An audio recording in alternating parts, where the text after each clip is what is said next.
Now, let's talk about Braun. You know, they make all these electrical gadgets.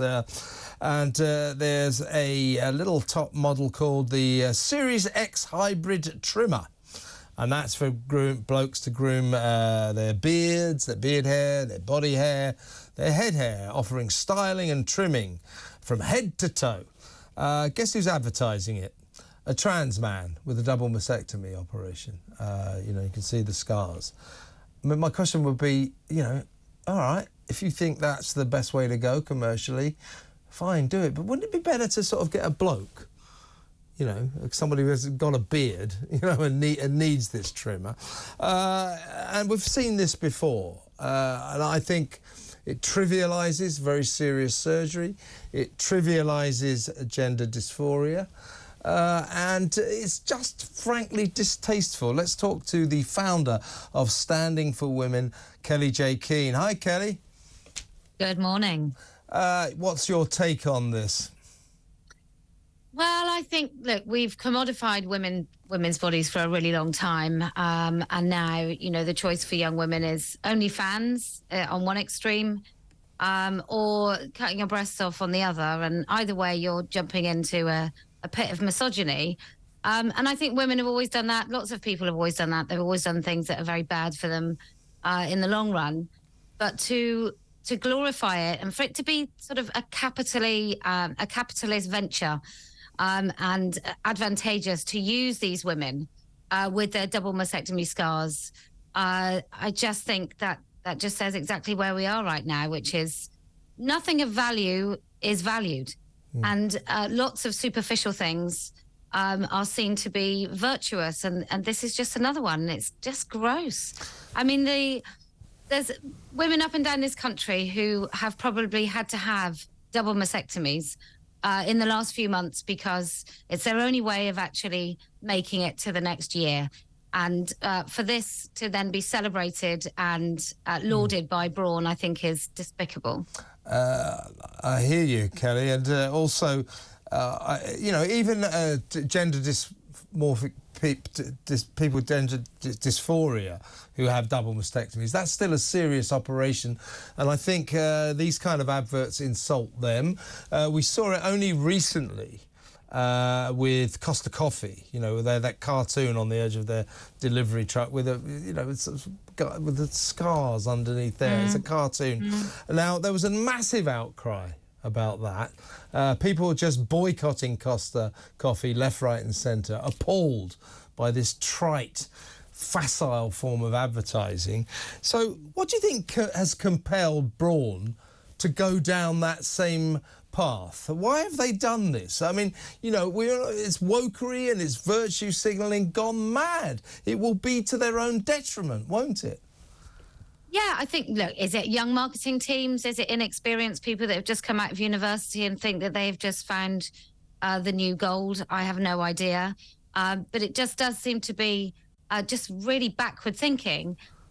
Will men be more persuaded to buy Braun when it comes to their next purchase, when they're standing in the supermarket and they're deciding what to buy, or they're going on an online retailer to decide what to purchase? Are they going to go, oh, yeah, Braun? Yeah, because I've got a double mastectomy too, so I'll get one of those razors. Sorry, I shouldn't be laughing, but I see what you mean. They're going for the double mastectomy market, which is limited in itself. Yeah. But I just can't... I mean, I know it's an obvious thing to say, but this is a product for blokes, you know, with beards and things. Why don't they get a bloke to advertise it? Well, because then you probably might not be talking about it this afternoon. Maybe that's part of the strategy. Well, it doesn't work for them, though, because talking about it is not necessarily a good thing, as Costa Coffee found out. No, absolutely. And Bud Light certainly found out. Yes. And Dr. Martens used it. I think the most egregious example of double mastectomies in something was a recent children's book called Grandad's Pride. So, you know, it's not quite as bad as that. But I just think it's got to... There's going to come a breaking point where everybody realises that this is not a way to get sales. And society really does need to catch up. I hope people boycott. I hope the markets understand that this is a stupid move, that using the, you mentioned gender dysphoria, and I really don't believe that cutting off healthy body parts solves whatever mental disorder you have, or whatever sort of distress or trauma that you suffer. I don't think is solved by slicing off healthy body parts. And I hope that the NHS invests an obscene amount of money into actually solving the distress through therapy and real solutions, rather than going quickly to sort of slicing off these young women's breasts. Yeah, I mean, but it's a serious operation, obviously, for many women, and they're furious about this, the undermining of the seriousness of this operation. And for some for trans men who do go through this, it's also a very serious operation, and it undermines it for them as well. So I think they're insulting everyone with this. Good you brought the NHS up, Kellie J, because I wanted to ask you about this. I saw a story the other day, I think it was in the Sunday Telegraph. The General Medical Council has issued a great big pamphlet all about motherhood and pregnancy, banning the word mother. They don't use the word mother. They call parenting person and all this sort of stuff. When is this going to stop? I mean, again, who in the NHS thinks that this is what the people of Britain want of their health service? Who in the NHS thinks that what we want is that for everyone over the age of 13, when they go for an X-ray, they have to be asked if they're pregnant. So if I go for an X-ray, they ask me if I'm pregnant. The answer to which is obviously, oh, I don't know, take a wild guess. Who is it in the NHS that thinks this hopeless wokery, which is often damaging to the medical process, who is it thinks that this is what we want? Overpaid people who don't see patients. That's who. That's who. It's people that are trying to justify their jobs. It's diversity and equality officers. It's all these silly jobs that we now have because we can't be trusted just to treat people fairly anymore. Apparently, we need to tick 100 boxes. I tell you who doesn't like it, and that's midwives. So I recently I do a phone-in show on my channel on a Tuesday night, and I had a midwife phone in, absolutely bereft, a young woman who just feels that she can't speak on her course. She's training to be a midwife. She can't speak because so many of the young women are a little bit woke.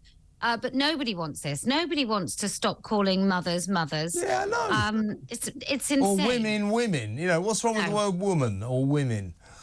I mean, what the NHS are banning these words. You know, which I think is really sexist, because they're basically cancelling the female gender. Well, I've known about this since I put my billboard up 5 years ago.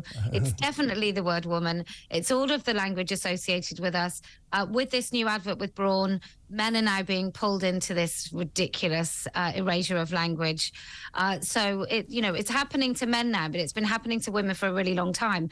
And until you start saying no, and by you I mean every single person that objects, every time I go into an NHS establishment, if they have any pride regalia anywhere, I tell them I find it offensive. I tell people with rainbow lanyards I find it offensive. I tell people on trains that come and take my ticket that I find their anti-woman display offensive. I tell the police, I tell everybody. And that's what it's going to take.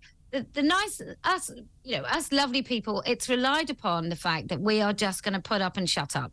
Yeah. And we're just going to think it's not really a big deal. You know, it's only the word woman, or it's only a shaving advert. What does it really matter? And until we start telling people that it does matter, it will continue. Yeah, the disconnect between what the vast majority of people think about all of this nonsense and the proponents of it, you know, Braun, the people in the NHS, the disconnect is vast. The joke is that the vast majority of people, they don't want any of this nonsense, and yet the virtue signalers and the woke warriors impose it upon us.